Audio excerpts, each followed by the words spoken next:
Thanks for joining us for KSAT News at 9. I'm Courtney Friedman. Here's what's coming up tonight. Governor Greg Abbott says social distancing efforts are working, but he also says the efforts must continue. We'll talk about how a group focused on helping veterans suffering from PTSD is continuing its work during this pandemic. And Haven for Hope CEO Kenny Wilson will join us for tonight's Q&A to discuss how people experiencing homelessness are being protected. But first, let's take a look at the local numbers. There are now 456 confirmed COVID-19 cases here in Bexar County. Here's a look at how those numbers break down. 139 are cases of community transmission. 115 are travel related.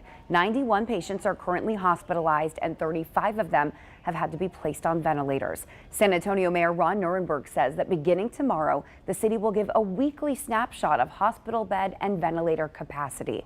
The death toll has not gone up this evening. It still stands at 12. A total of 77 people have made recoveries from COVID-19. And also new information tonight, the city and Metro Health are now asking the public to wear face covers beginning tomorrow. This applies to anyone over the age of 5. They can be made out of homemade masks or scarves or bandanas or even a handkerchief.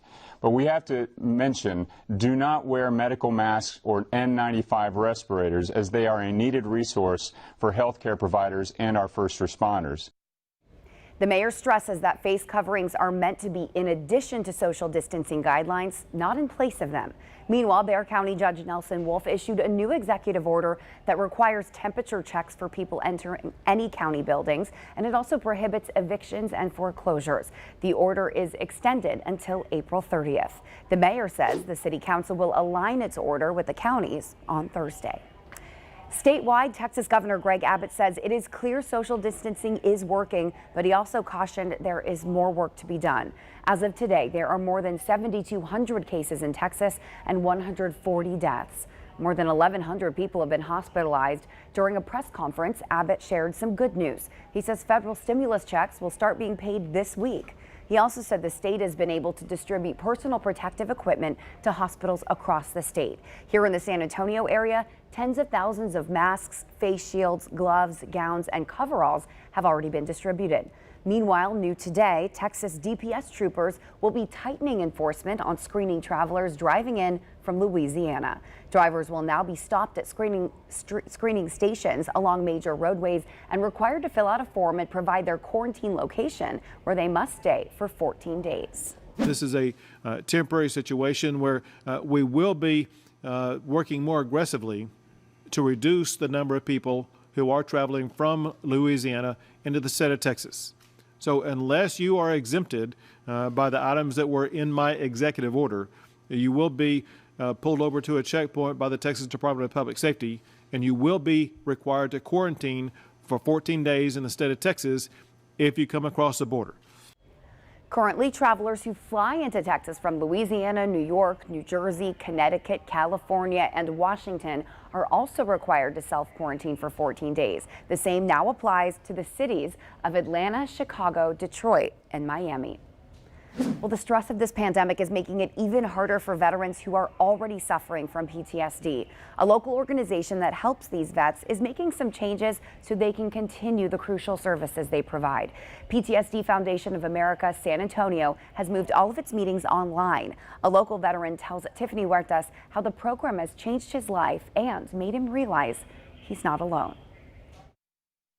Iraq, Afghanistan, back in the late 90s, over in the Balkans, when that was an issue.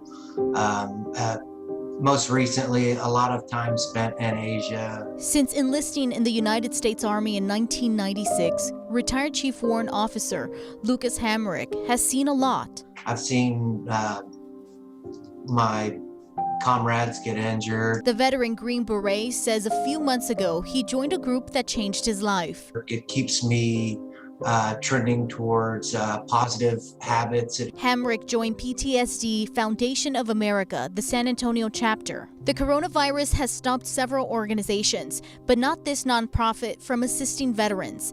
Since mid-March, the group dedicated to supporting combat veterans, first responders, and their families with PTSD moved their meetings to online. A lot of these guys don't want to go in and talk to a licensed physician. They'd rather talk to another combat vet about similar experiences. Chapter manager Cody Fool says they have daily one-on-one peer support and counseling, weekly group therapy sessions, and they refer people to other networks that could assist them. The Zoom is a great concept to me because it supplements the individual care given by a licensed practicing clinician. Fool says their goal is to reduce the number of veteran suicides. He says these meetings might be the only communication veterans have with others. As the coronavirus outbreak can increase stress and anxiety, Lucas says you don't have to go through it alone. Everybody's dealing with these similar circumstances, whether it be seeing someone get hurt or getting injured themselves. It's not your burden to bear on your own. For the 9, Tiffany Huertas. And it's not just veterans health experts are worried about right now. With more people in isolation, local psychologists and law enforcement agencies are preparing for an increase in suicide calls. Clinical health psychologist Dr. Lindsay Bira says COVID-19 pandemics further isolate people who are already dealing with issues like depression, anxiety, and other mental health issues. There's a lot of uncertainty, which the human brain absolutely hates. That causes a lot of distress. So these 3 factors that are impacting people are social isolation, uncertainty, and the loss, either of a stable life or a job or just kind of fun things to do. Tonight at 10, a local police officer talks about the part of his job that involves suicide prevention. He has an important message for the public during this tough time of social distancing. And here's a look at the COVID-19 numbers in our surrounding counties. Comal County confirming 22 cases. Guadalupe County is reporting a rise at 39 cases there. Texas Health and Human Services reporting more than 50 cases in Hays County, 6 in Wilson, 3 in Atascosa, 4 in Medina, 0 still in Bandera County, and 9 in Kendall County. Nationwide, the virus has now infected more than 356,000 people and killed more than 10,500. That's according to Johns Hopkins University webpage. Globally, there are more than 1.3 million cases and nearly 75,000 deaths. More than 250,000 people, though, have recovered. Let's turn now to the 9 at 9. The Supreme Court issuing a ruling in a case involving Kansas police. LeBron James releasing a new docuseries. And look at how COVID-19 is impacting communities around the world. The United Arab Emirates says it sent an aid plane with 10 tons of medical supplies to Italy. The supplies will reportedly benefit 10,000 medical workers. Police can pull over a car when they know its owner's license is invalid, even if they don't know who's behind the wheel. That's what the Supreme Court ruled this morning when siding with Kansas law enforcement. The 8-1 opinion reversed a lower court opinion. British Prime Minister Boris Johnson has been moved to the intensive care unit after his condition worsened today. Johnson was admitted to St. Thomas's yesterday, 10 days after he was diagnosed with COVID-19. He has asked Foreign Secretary Dominic Raab to deputize him for the time being. In India, the railway network has decided to convert almost 20,000 old train carriages into isolation wards for patients. This decision was made right after India's prime minister imposed a nationwide lockdown, and Asia's oldest rail network had to be suspended for the first time in 167 years.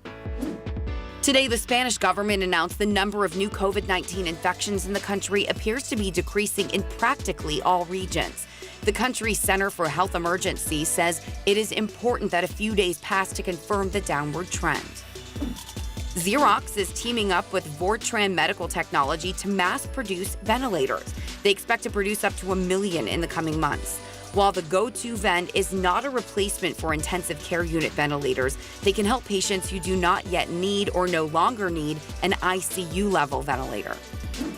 In Georgia, this husband and wife have been out of work for the past 3 weeks. They're musicians, but right now they don't have any venues to play, so they decided to hold a concert in their front lawn. We're not playing anywhere else right now, so it's a way for us to keep playing. They now play music twice a week for their neighbors to enjoy from a distance. LeBron James has a new documentary series called I Promise. The series on Quibi, a mobile-only streaming platform. The 15 episodes each last about 8 minutes, and the focus on the I Promise school James launched 2 years ago in his hometown of Akron, Ohio. Google launched a doodle series today to honor those on the front lines in the war against the coronavirus. This is the first in the series. Google says this is for all the public health workers and the researchers in the science community. To read more about these stories, head to KSAT.com. Hey, good evening, everyone. Meteorologist Sarah Spivey here with a check of your weather. The first thing on our agenda is just simply talking about all of the good rain that we've seen over the last few days. This is a look at measured rainfall across Bexar County and the outskirting areas around Bexar County. You can see that at the airport since Friday, we have seen more than 2 inches of very beneficial rain. In fact, that really set the mark for us, and we are now well above what we normally see this time of year. And so we're doing great in the rain department, but I know a lot of us are kind of wanting some sunshine because it's been cloudy the last few days. Now, the bad news is with all of this rain, we've kind of got a double whammy in the pollen count. Mold is high, but then oak has returned as well. And since it is oak season, it is high too. We do have mulberry, pecan, and hackberry in the pollen count, but they are all low. I actually saw some of my friends picking some mulberries from the mulberry trees. So yeah, they're pollinating and they're in season right now. Here's a look at the time lapse from today. As you can see, cloudy, that was the key, and a little bit muggy as well. We saw a high temperature near 76 degrees because the clouds kept things cool for us, which happens to be a little cooler than seasonably average. But I, like you, want a little sunshine, and we are gonna get a little sunshine tomorrow. But first, we have to get through a morning tomorrow where it's gonna be gray, foggy, and even a little drizzly. What I'm showing you here, the white numbers are the temperature, and the yellow numbers are the dew points. Now, as I take you through the future cast, the temperature and the dew points early tomorrow morning, they're gonna meet.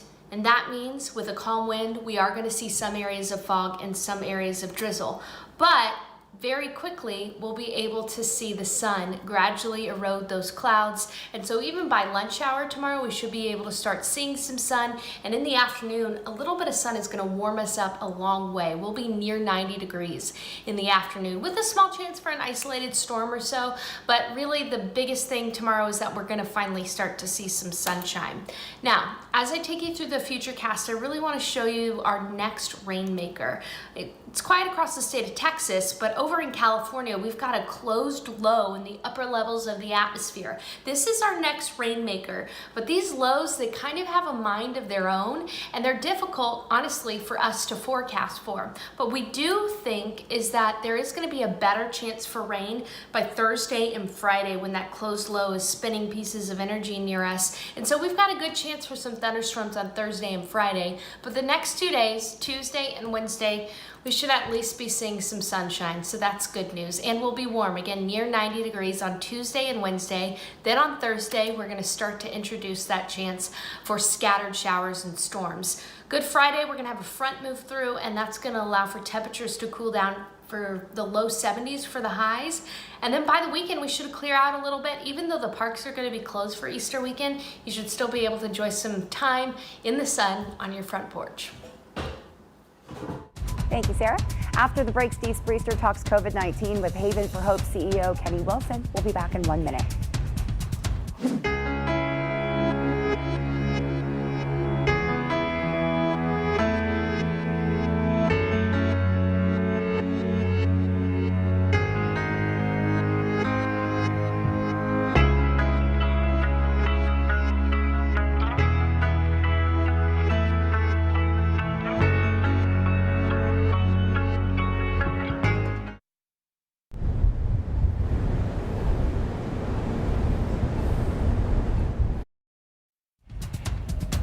Welcome back.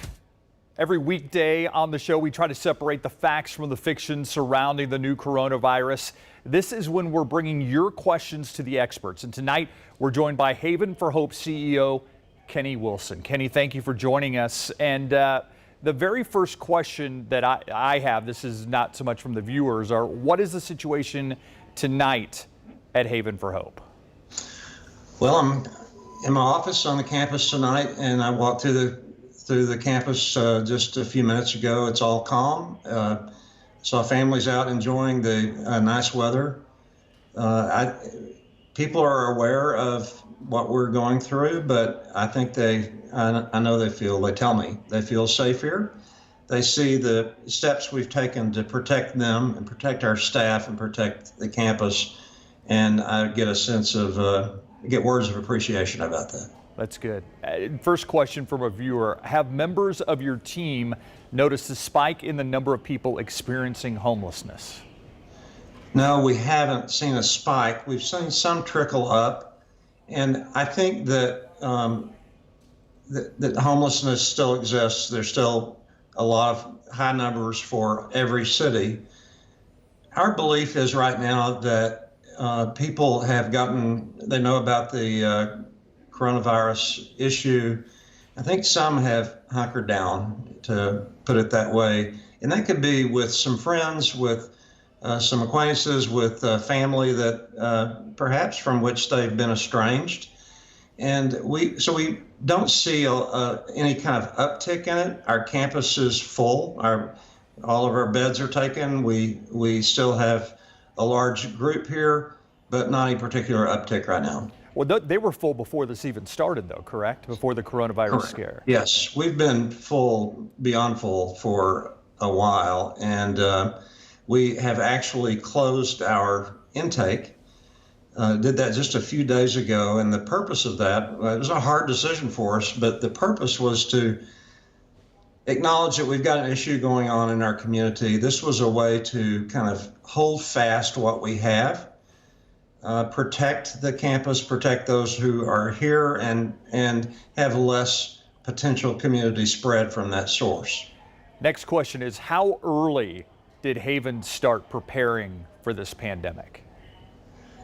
We've been, I can't even count the days and weeks now. We started on this many weeks ago when it was still, I would say, kind of some people not particularly worried about it. But we have such a duty here. We have so many people here that we're charged to take care of them. We felt we had to get on top of this. We have made many changes in how we operate, every one of which is about doing better at protection, at safety, at cleaning, and being prepared for what we all know about right now. You mentioned that you've closed your doors for intake. The next exception is you've closed your doors for intake. What are the exceptions? And I'm just curious, have you ever closed intake before in the history of Haven for Hope? The exceptions are few, and you know this, Steve. We made a decision a couple of years ago, and I don't know that it may have been always that way. We never turn away a parent or parents with children. And even though we are full, we tell them we don't have a bed for you, but here's a conference room with cots and bedding, and you have full access to the campus, the food, the medical care, all that. We've never had someone say, thanks anyway. They're grateful. So we still have families coming, and we are making every one of those, we're making an exception on those. We are paying particular attention to veterans and others that come that really need help. But we are essentially have stopped intake for now. Have you ever done that before? Not to my knowledge, Steve. Saturday was my 4th anniversary with Haven, and in my 4 years, no. And I'm sure not. And the next question is, how are Haven for Hope workers protecting themselves against this virus? Same as the residents. We all are wearing masks. We've said everyone wears a mask. I wore one all day. I don't particularly like it, but I'm doing it. Makes my glasses fog when I have my glasses on. Yeah. But everyone is wearing a mask. We are actually making masks here, and cloth masks, and we have surgical masks. We have some N95 medical masks for those who are very up close with clients. And so everyone is aware, and we're doing so much in the area of cleaning. Staff, we're protecting them that way. We formed a committee called the Joy Committee. We are saying to them, we're going to figure out ways to really take care of you and have some fun with us. We are rewarding people with gift cards when we see them doing some extraordinary work, which goes on every minute. We're taking care of the staff. We communicate with them. I've sent videos to them that we have made. I send regular emails saying, we're telling you what we know. Yeah. And know that we're talking all day and into the evening about your safety. Is it, and you and I talked about this a little bit through text, your feeling about your staff right now? Let me tell you, I've never experienced anything like this. And, you know, this is a scary time, but the beautiful stories that are coming out of this. I got a text just a while ago, an email from a manager here that said, I can't believe what I see, people diving into every situation. We've not lost one employee yet that says, I can't think about this. And I think about it for myself. I do this all day and now into the night. And I go home and listen to the news about coronavirus, and it can wear on you. So we're very aware of that. We are very careful about that all the time for what is called compassion fatigue and secondary trauma. And so we pay attention to it now, but every one of these staff members are just absolutely committed to taking care of our clients. And I walk through the campus now, and it seems normal when I get out of my office, and we're not talking about preparations. Yeah. Just 2 weeks ago, I was walking to my car, and a woman hollered, Mr. Wilson, Mr. Wilson. And I went over to her, and I'd been in meetings about coronavirus. And I thought, she's going to ask me about coronavirus. And she said, I just want to tell you something, that I'm getting my apartment next week. Thank you. And I thought, I need to get back to thinking about what we're here for and what we still do every day. And then last week I saw her and she said, I'm moving out. Thank you again. That's great. Yeah, I know that a lot of the closed school, or at least one of the closed schools, has also helped out. Mar Hill Academy Correct. being used for Haven for Hope. Any other spots that could be used, or are you looking at other spots? We are absolutely looking at other locations. Met with city officials today about that. Are there other locations that could be available for those who remain homeless and not in a shelter or with a family? And we're also considering in where the homeless are now, if an additional shelter or 2 or 3, acquiring a building that we can convert into a shelter, if that could help with issues like social distancing, feeding, etc. Yeah. Another question, not COVID related, and you can answer this quickly if you would like. Is Haven for Hope helping with the census? We are not directly any more than any other residential facility. We do have one of our leaders that has been on the local committees about that, has been very active in helping develop the process and make sure that our part is done on that. Last question for you, and this Yes, is, I think, the most important. Obviously, volunteers are not coming in, so your staff is stretched, but what can the average person do to help Haven for Hope and the people that are sleeping there tonight? Well, we rely daily up till now on volunteers. About 1,000 people a month typically have volunteered, and that could be one person or a family or a group of 200 employees from a company. And it's real work. It's work that we don't have to pay for. It's very valuable. And you ask how long we've been at this. Many weeks ago, we said the right thing to do is to ask our volunteers not to come. So we actually canceled some volunteer events before. They weren't thinking about it yet. And we said, for your sake and for safety of our clients and for you, we're canceling. Now, until we reopen in that regard, we need help. We need donations, certainly financial. This has had an impact on financially on Haven and every nonprofit organization.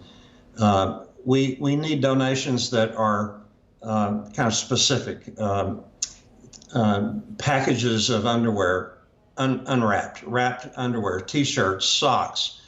We need hygiene items that are new, and we use those regularly. We hand them out daily, in fact. And then another thing we need, two more things I'll mention is masks. I mentioned we're wearing masks.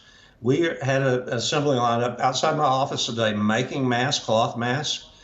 As I said, I wore a mask all day. We have some N95 medical masks, but we need masks. And I tell you, the other thing we need, Steve, is cleaning supplies. And I know the shelves are bare. We are in good shape. I ask for an inventory every day, and we're comfortable where we are, but we are cleaning constantly. We think that's one of the main tools against coronavirus for our population. And so anything anyone can help us with, from paper towels to hand sanitizer to disinfectant solution, we would love to have it. Yep. And just to reiterate with the clothes, they need to be new. They need to be in the package new, because Yes. You just can't take donated clothes these days because you don't know the source. We can't, and we don't know the source, and we don't want to delineate, well, we don't want this and we don't want that. And we just don't want our staff, another protective measure that we decided upon, we don't want our staff handling used clothing, used personal items that could, not likely, but could possibly even make them uncomfortable doing so. Yeah. Kenny Wilson, the CEO and president of Haven for Hope. Thank you for your time, Kenny. I appreciate it. Thank you, Steve. Thank you for your help. You bet. We'll be right back.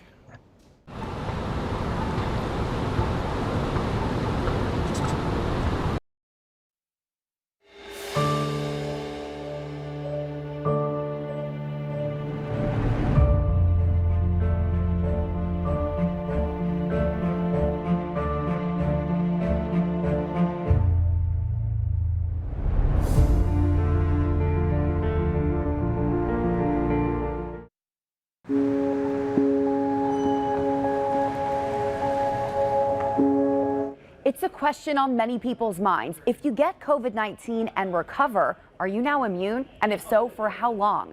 A team of local scientists is trying to answer those exact questions. I spoke to the lead researcher who breaks down the fascinating and important study.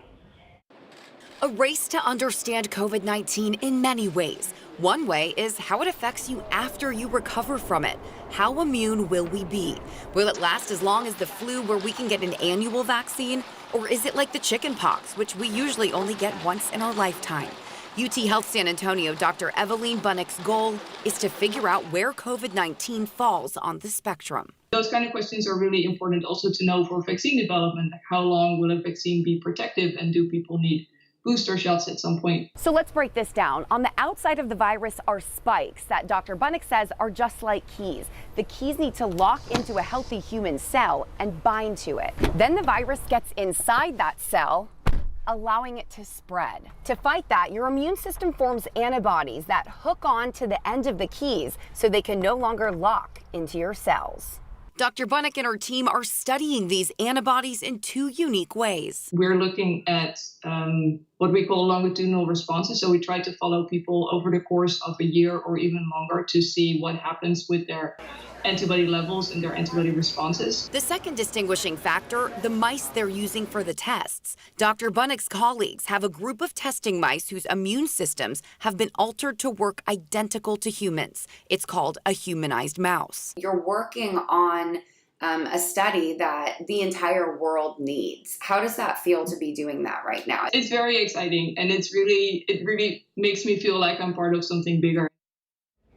And she is. Right now, large pharmaceutical companies are pouring billions of dollars into the race to create the very first vaccine. Dr. Bunnick's study will take a little longer than that. Her ultimate goal is to use her results to make an even better and stronger vaccine down the line. Meanwhile, recovered COVID-19 patients can now donate plasma at South Texas Blood and Tissue Centers. The center is participating in an FDA program studying convalescent plasma. Researchers believe that the antibodies in the plasma of someone who has fended off the virus can help develop a potential treatment. Recovered patients need a confirmed diagnosis and must be completely free of symptoms. If you can help, email the center at COVID-19@southtexasblood.org. Turning to tonight's top stories, the Texas Supreme Court has halted eviction proceedings another 10 days. That's until April 30th. During this time, foreclosures and evictions are not allowed. This does not mean you don't have to pay your bills, though, and it doesn't prevent action from being taken after April 30th. There is an exception. Landlords can issue evictions if occupants pose a threat to the landlord, employees, or other tenants, or if there's criminal activity. An entire newly graduated class of BCSO detention deputies placed on leave after one of them tested positive for COVID-19. The sheriff's office says the jailer likely caught the virus through community spread and was placed on leave before working their first shift. The jailer did not have contact with inmates or other detention deputies, but they did have contact with other classmates before graduation. And Whataburger has announced layoffs and furloughs as the restaurant industry continues to feel the effects of the COVID-19 pandemic. We don't know the exact number of layoffs and furloughs, but the chain confirmed to KSAT what they will impact is the corporate office and field support in 10 states. Whataburger says affected employees will receive personalized packages that include a combination of compensation and benefits. Those employees will also be eligible to file for unemployment. More communities are asking that people cover their faces while in public. The U.S. Centers for Disease Control and Prevention made the recommendation late last week. And this evening, San Antonio Mayor Ron Nirenberg also recommended anyone over the age of 5 wear a cloth mask or face covering while in public. In tonight's Adulting Hacks, RJ Marquez shows us some simple face coverings you can make at home. There has been a major shortage of medical-grade face masks across the country since the pandemic started. Now, healthcare workers, people on the front lines, first responders should absolutely get these face masks, but there are alternatives for you to make some at home and keep yourself protected if you have to be outdoors. The CDC has a section dedicated to making a homemade face mask, or cloth covering as they call it online. Here's what you should know. The coverings should fit snugly but comfortably against the side of the face.